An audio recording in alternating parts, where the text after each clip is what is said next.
নমস্কার বন্ধুরা, daily cooking and life স্টোরিতে তোমাদের অনেক অনেক স্বাগত। কেমন আছো তোমরা সবাই? আশা করি সবাই খুব ভালো আছো। আজ আমি তোমাদের সাথে শেয়ার করব সিম্পল একটা কেকের রেসিপি। তাহলে স্কিপ না করে পুরো ভিডিওটা দেখে নাও, আশা করি তোমাদেরও খুব ভালো লাগবে। আর ঘরে থাকা সামান্য কিছু উপকরণ দিয়ে কিন্তু এই রেসিপিটা আমি আজকে বানাবো। আশা করি ছোট থেকে বড় সবারই ভীষণই পছন্দ হবে। তাহলে শুরু করা যাক আজকের এই কেকের রেসিপি। প্রথমে আমি একটা বড় বাটি নিয়ে নিয়েছি। বাটির মধ্যে এখন আমি একটা চালুন রেখে দিলাম। এখন একটু ময়দাটাকে চেলে নেব। 1 কাপ ময়দা এখানে আমি নিয়েছি। ময়দার সাথে দিয়ে দেব গুঁড়ো চিনি। 1 কাপ ময়দায় আমি 1/2 কাপ গুঁড়ো চিনি ব্যবহার করেছি। চিনি আর ময়দা ভালো মতো চেলে নেব।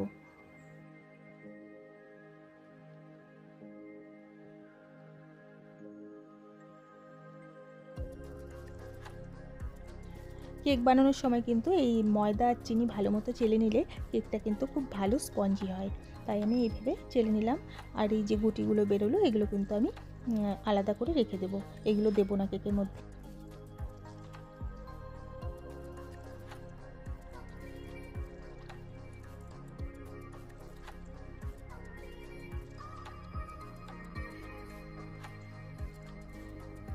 চিনির গুঁড়ো আর ময়দা চেলে নেওয়া হয়ে গেছে। এখন একটু চামচ দিয়ে ভালো মতো মিশিয়ে নিচ্ছি।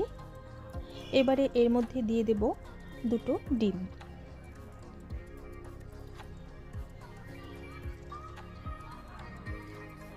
দিয়ে দিলাম 2টো ডিম।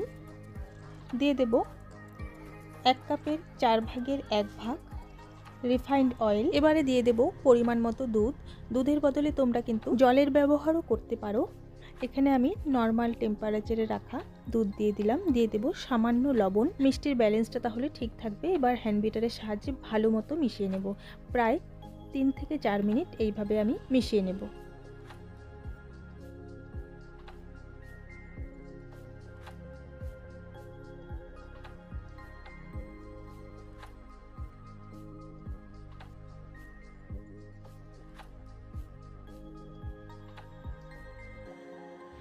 তিন 4 মিনিট ভালো মতো মিশিয়ে নিলাম।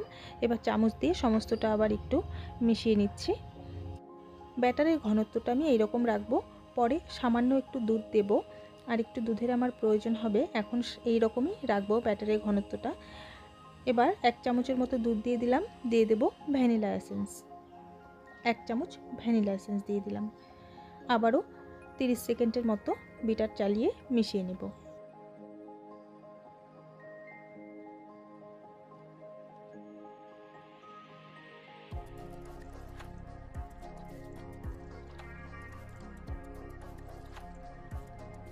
হয়ে গেছে। এখন এই কেকের মধ্যে আমি দিয়ে দেব 1 চামচের মতো ইয়েলো ফুড কালার। এটা একদমই অপশনাল। কেকের রঙটা সুন্দর আসার জন্য এই ফুড কালারটা আমি দিলাম। তোমরা না চাইলে নাও দিতে পারো। ফুড কালার দিয়ে আবারও একটু মিশিয়ে নিচ্ছি। তোমরা তো দেখে বুঝতেই পারছো 1 চামচ ফুড কালার দেওয়ার পরেই কিন্তু কেকের কালারটা কতটা চেঞ্জ হয়ে গেল। এখন আমি লাস্টে দিয়ে দেব ছোট চামচের 2 থেকে আড়াই চামচ বেকিং পাউডার। বেকিং পাউডার দিয়ে আবারও 1 চামচের মতো দুধ দিয়ে দেব।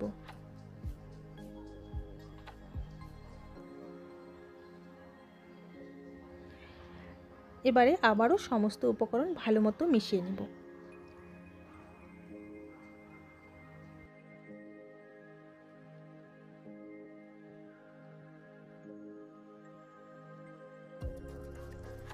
হয়ে গেছে। এখন আমি কেক টিনটা রেডি করে নিয়েছি। কেক টিনের মধ্যে সামান্য রিফাইন্ড অয়েল দিয়ে একটা কাগজ, সাদা কাগজ এর মধ্যে বসিয়ে দিয়েছি। উপর দিয়ে অল্প রিফাইন্ড অয়েল দিয়ে নিয়েছি। এবারে কেকের ব্যাটারটা এর মধ্যে ঢেলে দেব।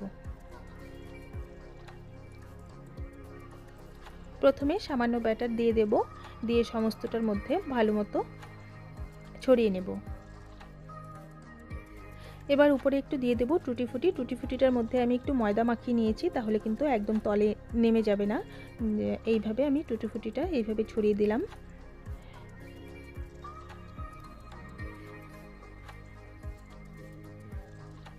এবার বাকি ব্যাটারটা সম্পূর্ণ এর মধ্যে ঢেলে দেব।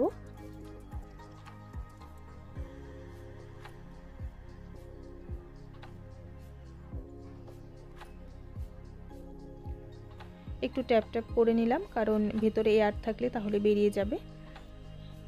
এবার উপর দিয়ে বাকি টুটি ফুটিগুলো দিয়ে দেব। ময়দা মাখিয়ে নিলে কিন্তু টুটি ফুটিগুলো আর ভেতরে চলে যায় না। কেকটা যখন বেক হয়ে ফুলে উঠবে টুটি ফুটিগুলো কিন্তু এইভাবেই থেকে যাবে। এই জন্য একটু ময়দা মাখিয়ে নিয়েছি।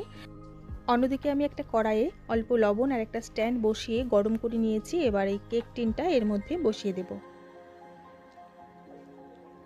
ঢাকা দিয়ে রেখে দেব প্রায় 10 মিনিটের মতো। 10 মিনিট পর আমি একটু চেক করে নেব। ঢাকা দিয়ে রেখে দিলাম 10 মিনিট। আর এই ঢাকনার ছিদ্রটার মধ্যে একটা কাগজ গুঁজে দিলাম, তাহলে এয়ারটা বাইরে চলে আসবে না।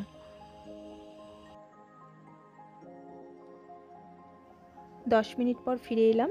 কেকটা ফুলে উঠছে, মানে বেক হচ্ছে। এর মধ্যে এখন আমি দিয়ে দেব কাজু বাদাম। তোমরা চাইলে তোমাদের পছন্দ মতো ড্রাই ফ্রুট কিন্তু এখানে অ্যাড করতে পারো। আমি এখানে শুধু কাজু বাদামই ব্যবহার করলাম। আবারও ঢাকা দিয়ে রেখে দেব 30 মিনিটের মতো। ফিরে এলাম 30 মিনিট পর। আমার কিন্তু কেক একদম হয়ে গেছে। একটু চেক করে নিচ্ছি। এই কেকটা হতে কিন্তু আমার সময় লাগলো 40 মিনিট। কেক একদম হয়ে গেছে। এখন ঠান্ডা করে নিয়েছি। ঠান্ডা হয়ে যাওয়ার পর কেকটা এখন কেক টিন থেকে বের করে নেব। আর তোমরা দেখে বুঝতেই পারছো কতটা স্পঞ্জি হয়েছে। এখন একটা চাকুর সাহায্যে এইভাবে আমি সাইডটা আলগা করে নিচ্ছি, তাহলে কেকটা সহজেই কেক টিন থেকে বেরিয়ে আসবে।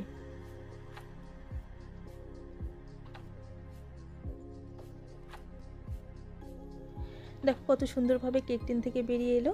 এখন নিচের কাগজটা আমি তুলে দেব। সুন্দরভাবে বেক হয়ে গেছে কেকটা।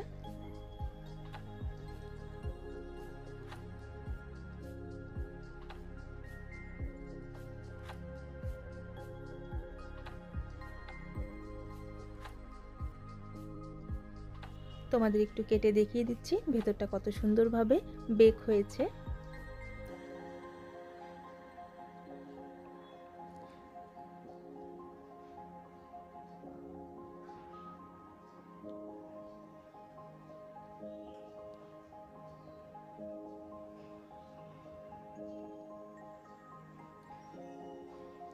দেখো ভেতরটা কত সুন্দর বেক হয়েছে আর কতটা জালিদার কেক তৈরি হয়েছে।